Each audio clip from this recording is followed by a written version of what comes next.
Jessica is a doctoral student and apprentice Charney Fellow, the Rethinking Schools and Teaching for Changes Zen Education Project. Prior to her graduate work, she was a high school teacher in Washington, D.C., where she and Dr. Jane Palmer of the Community-Based Research Scholars Program at American University won a 2020 Community Action Award from the Greater Washington Community Foundation for a collaborative action research project conducted with Jessica's high school students and Jane's college students. This was inspired by the demands of Black Lives Matter at School's Week of Action movement. Jessica is a friend, a champion of teaching for change, and our DC area educators for social justice. On a personal level, Jessica inspires me and made it a hands down decision to invite her to inspire all of us. Jessica?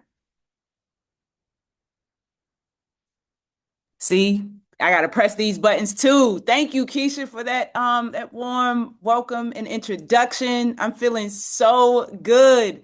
Thank you to the Teaching for Change DC area social justice um area educators for social justice. Thank you so much for inviting me to Keynote, the 2026 DC area Black Lives Matter at School virtual curriculum fair.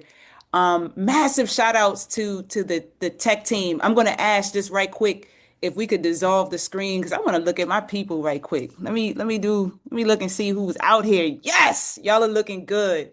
So good.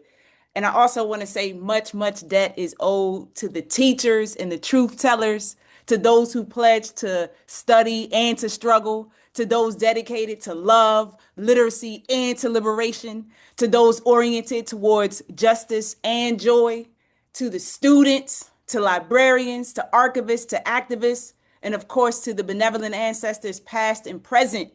I see you. I see us.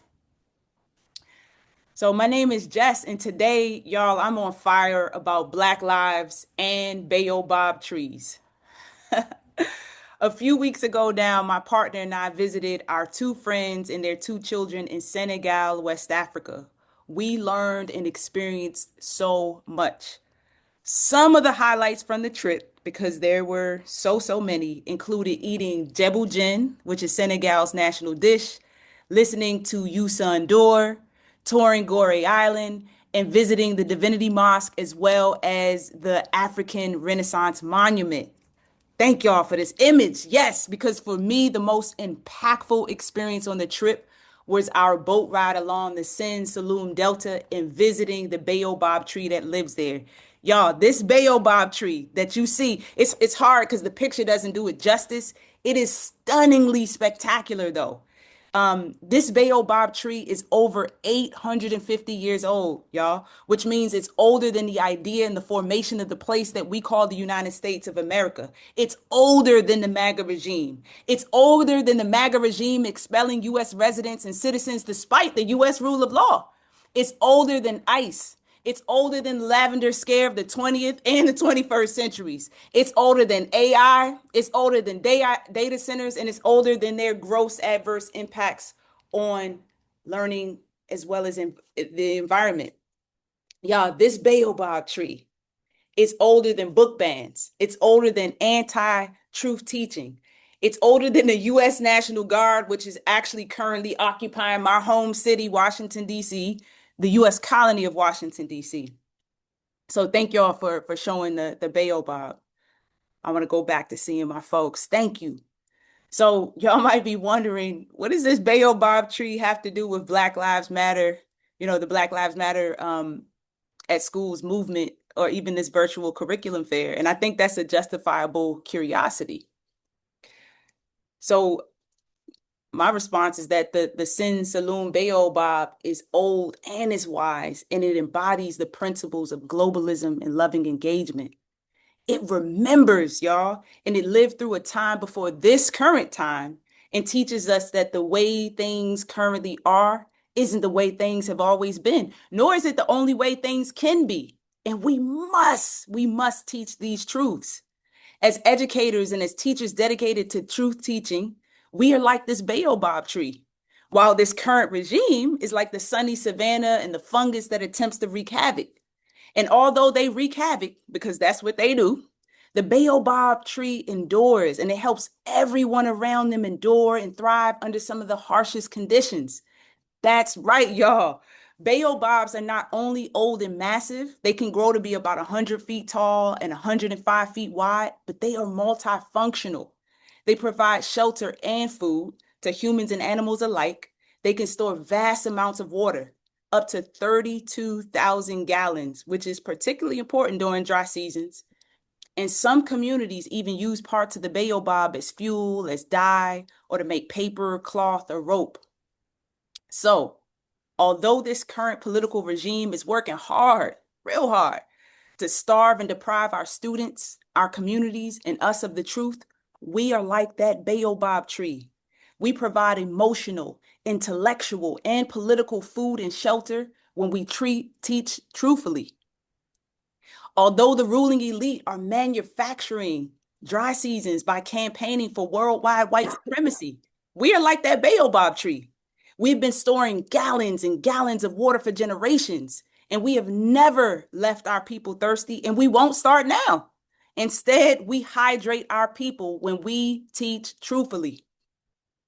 All in all, the baobab tree is evidence that another way is possible because another way has already been and another way already is. And this is why, this is why, this is why, this is why, this is why we must continue to teach truthfully no matter what. And since we're so similar, the Sin Saloon Baobab Tree asked me to share some time-tested lessons that it has mastered over the last 30 generations of its existence. She taught me that the most loving acts, les actions d'amour, and when I was in Senegal, I got a chance to practice my French. But the most loving acts I can commit to are one, remembering that teaching for Black lives isn't a moment, it's a movement. Two, building liberatory relationships starts one conversation at a time, and sometimes one friend visit abroad at a time.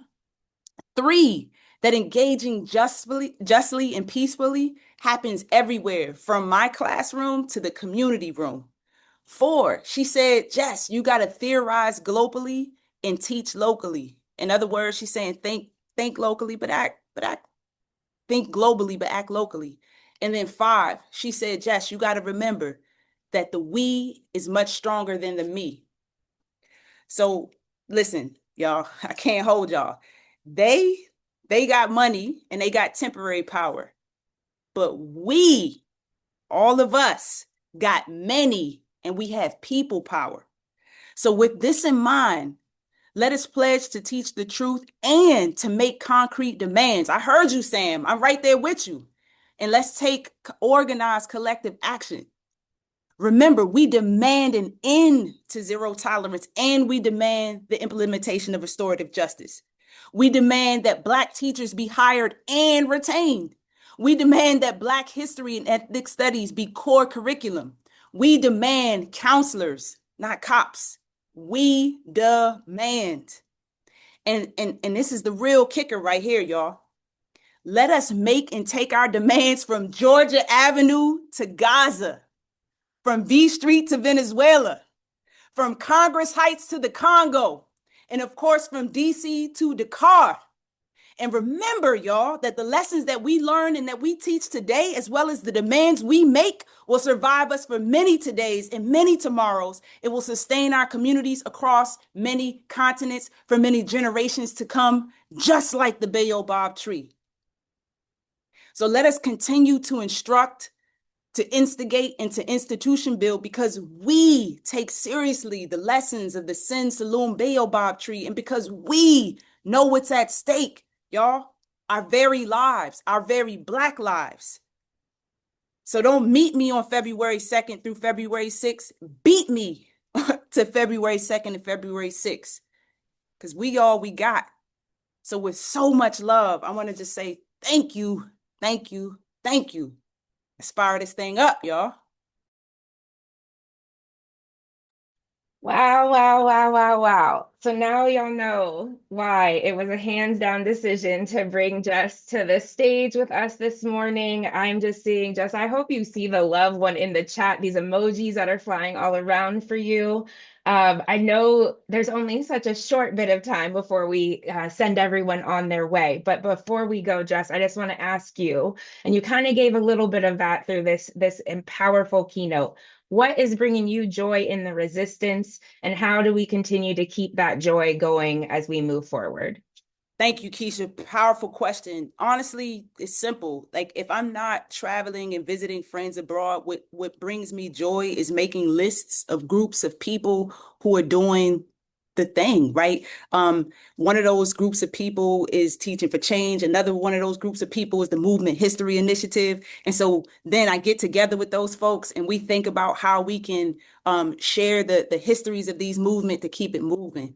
And then the final thing that brings me joy, believe it or not, is once I make those lists, I like to make a little donation. So if I can't be there with my time and my talent, I got to give my treasure. And that brings me so much joy. Well, thank you so much, Jess. Folks, we're going to ask you to just quickly unmute. And I know we've been dropping these emojis, but say your audible gratitude to Jess for what she just dropped for us. I know I'm fired up and so excited that we were able to give her voice to all of you today. Thank Thank you so you. much. Thank Thank you you. so Thank much. you. Thank Amazing. you. So This is it. beautiful. Thank Go you. Thank on you. for years. Thank you so much. Thank Thank you. you. You.